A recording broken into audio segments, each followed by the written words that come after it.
All right. We're back.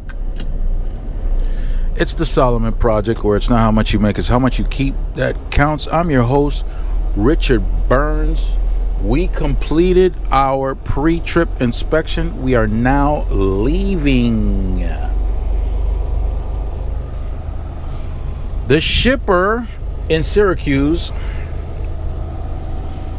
took 5 hours after I arrived. 5 hours for them to assign me a door in order for me to get loaded.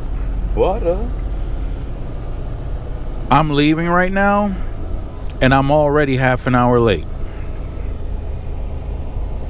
The question is, does the broker account for the 5 hours that it took the shipper to give me a door after I arrived?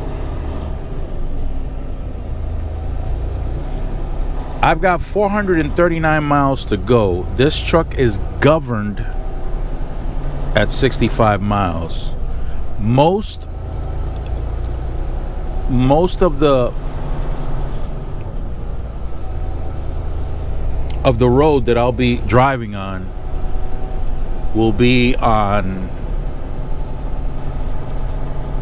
highways that have a 70 mile per hour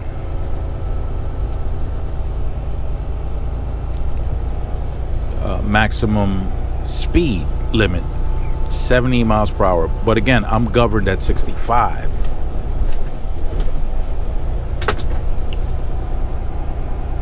What that means is I will not be able to take advantage of those extra 5 miles per hour faster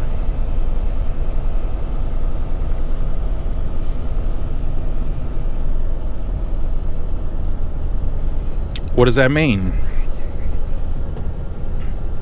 Will that extra 5 miles per hour make a big difference in how soon I can get to the receiver? Does it justify that extra consumption of fuel? Something you would have to ask. Regardless of all that,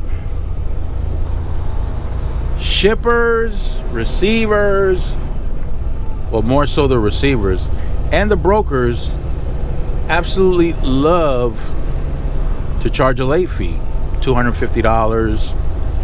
In one location, I wound up having to pay $900. Well, I didn't pay for it because I'm a company driver, but the company had to pay $900. And if you had your own authority, it'd be coming out of your pocket. $900.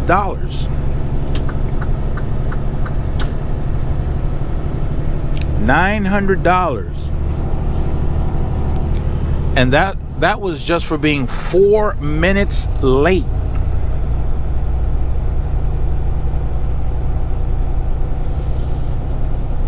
Why would you get to a location late? Well,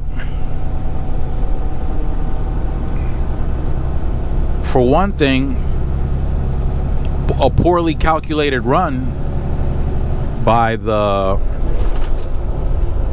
shipper can be one of those things. If you're getting a load off the spot market, you don't know how long that load's been posted for. When it was originally posted, when the load was originally posted, there might have been plenty of time to do the delivery.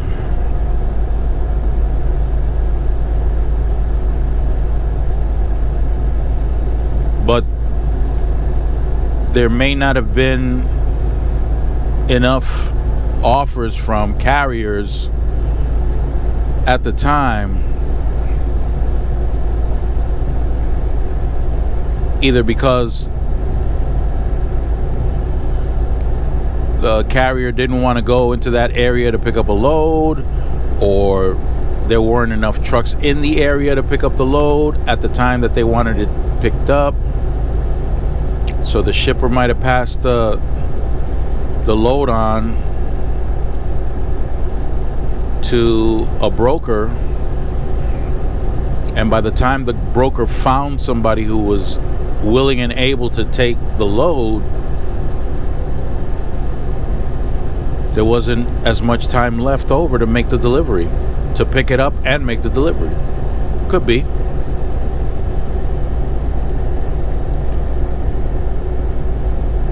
With that,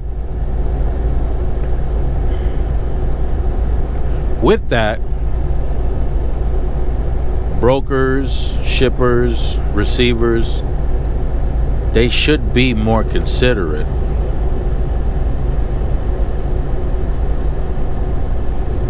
I sat at the shipper for 5 hours before I was assigned a door. By the time everything was said and done, I had no hours to drive anywhere. I had to stay on the property.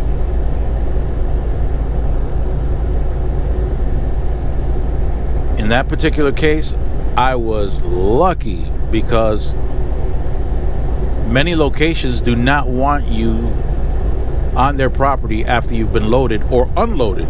They want you gone. And they got security driving around. In some cases, security already knows when the warehouse is done with you. And they take that little ride with their clipboard, with your truck number and your trailer number, and they see you parked in one of the empty parking spots. Yeah, they'll come banging on your door. You can't stay here. You gotta go. We don't allow trucks to stay after you took care of business. Now you're looking at your clock and you see you got no hours. You got to go into violation then, because the authorities don't want you to go on personal conveyance, even though it was never a problem before. You were able to use personal conveyance to get to the nearest, and that's key right there, the nearest safe haven to park in. What does that mean, the nearest safe haven? Well, if a rest area is the nearest safe haven, you're supposed to pull up in there. Now, if you pull up in there and there's no parking spots, you can continue. But if you pull up in there and there are parking spots, hopefully there's no state trooper hanging out at the rest area or hanging out immediately after the rest area or immediately before the rest area and watches as the trucks pull in.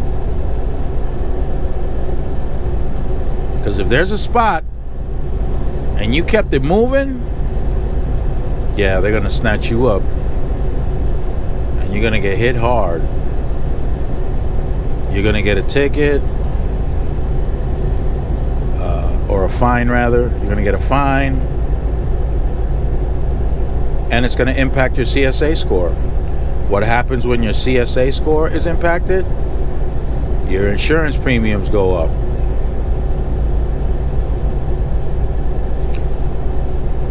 But they're not, from what I understand, they're not cutting anybody any slack now.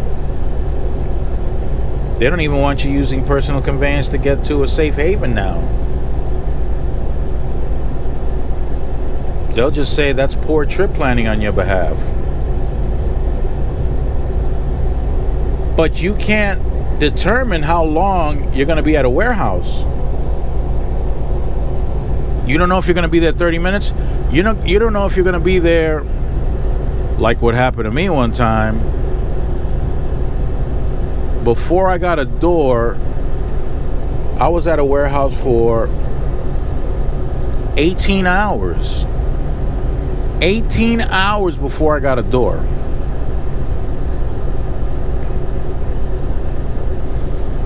Reason being, they were understaffed inside the warehouse.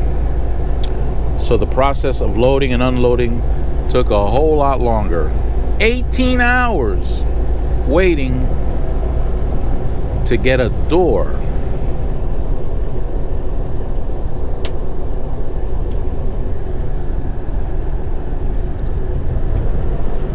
Now, because I was at this warehouse in Syracuse, New York, for 5 hours before I got a door, it'd be nice if the broker took that into consideration and changed the appointment time, especially for this. This is paper. This is not a food product. When you go to a warehouse to deliver in a food warehouse, timing is very important, because those warehouses usually have their own logistics to concern themselves with. They usually have their own trucks that have to make deliveries to their customers, so they need access to the doors by certain times.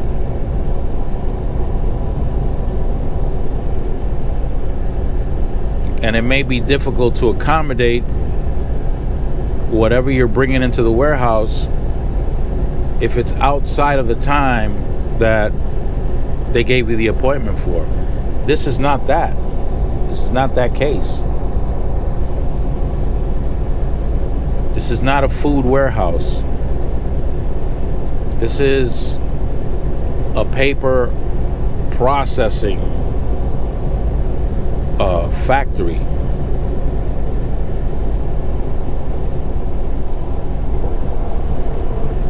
Or not even, it could just be storage, a storage warehouse.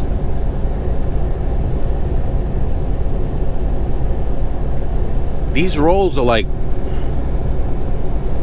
7 feet tall. These aren't toilet paper rolls or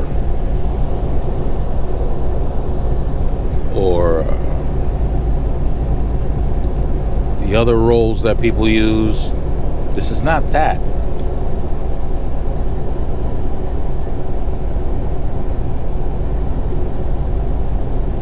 This is more like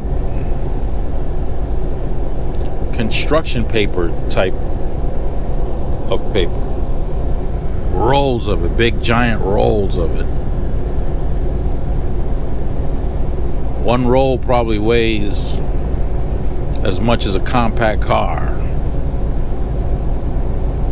or maybe even a little more.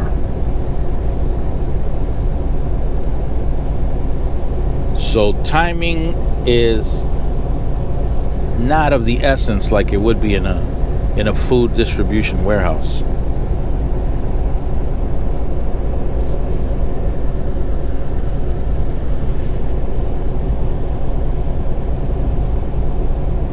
But we're out of here.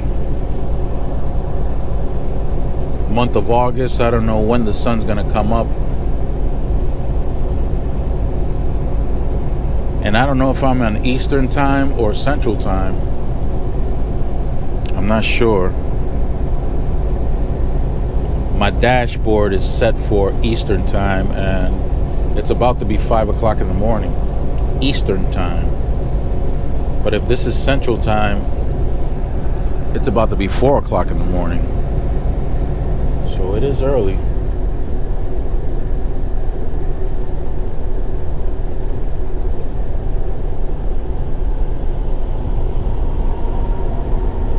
There's been a shift in my arrival time so far. It's got me down as 4 minutes late as opposed to half an hour late.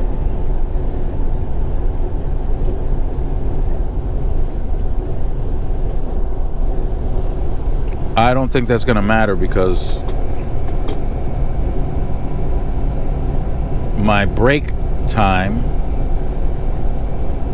so we have we have a clock that focuses on when you're supposed to take a break. You got 7 hours and 59 minutes and 59 seconds where you have to go on a 30-minute break. It could be on duty, it could be off duty, but you have to not drive for 30 minutes straight for that reclock to set. If you will allow it to go into the 8th hour, you will go into violation. Again, that's a CSA issue.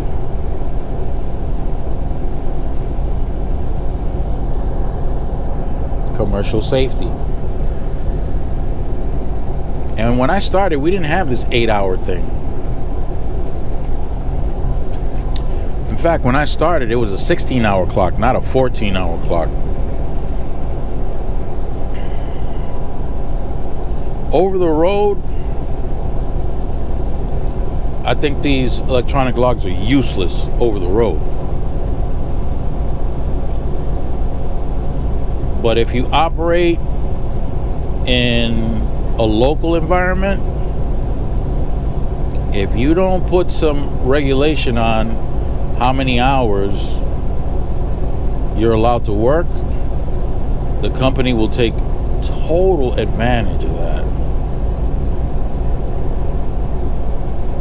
When I had a 16-hour clock, best believe that the company was trying to squeeze every minute of those 16 hours of you working.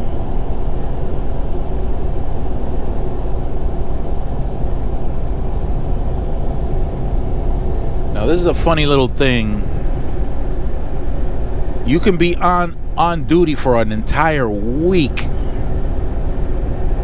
You can be on duty for an entire week without going into violation. Sounds strange, but yeah. On duty, you could be on duty for an entire week. However, if you're going to drive, you have to go off duty for 10 hours in order for you to be able to drive for 11 hours. Let's say you drive for 11 hours and you're already back at your warehouse, the warehouse that you work out of. You've already driven 10 and a half, 11 hours without going into violation for driving beyond the 11 hours. And something happens in the warehouse and it's all hands on deck. Everybody's got to stay. Everybody's got to work, including the drivers inside the warehouse. They got to help move things. They have to help position things. They have to help prepare things. When you arrived, you used up all your drive hours, but you might have had maybe a half an hour left before you completed your 14 hours. But you don't go off duty. You stay on duty, you work inside the warehouse, maybe an extra 10 hours. Yeah, you're exhausted, you're ready to pass out. But the warehouse kept you there for an extra 10 hours. You wound up working 23 hours, 23 and a half hours, 24 hours.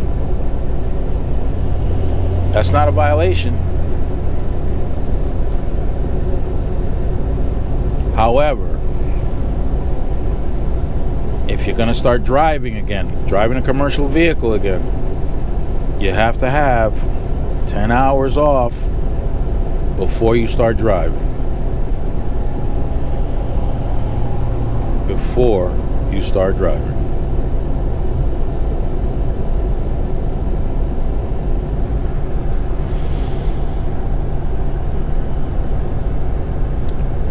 Yeah, they got some interesting rules.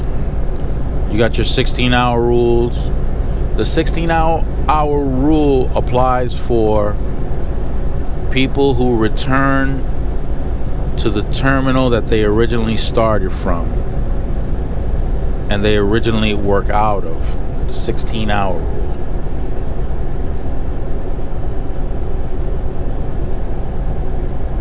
And you have to have enough drive hours to get to your terminal and utilize the 16-hour rule.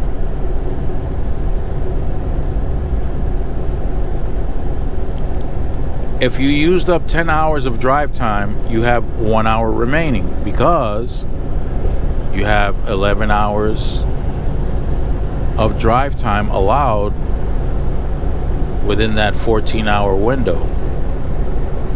But let's say there's traffic or something and you're within a distance that you can make it back to your home terminal. You got to be able to get there within that 1 hour of drive time. You got 2 hours extra, so you got 16 hours. But if you only have 1 hour of drive time left, then you can only use that 1 hour drive time left within those extra 2 hours. But let's say you drove 9 hours and you have 2 hours left. Well, you can use up the full 2 extra hours because you have 2 hours left of your drive time to get to your home terminal. And then they switched it up so that you can only use that one time, and then you have to go and have a 34-hour reset before you could use it again. At that point, I don't even remember how exactly it went.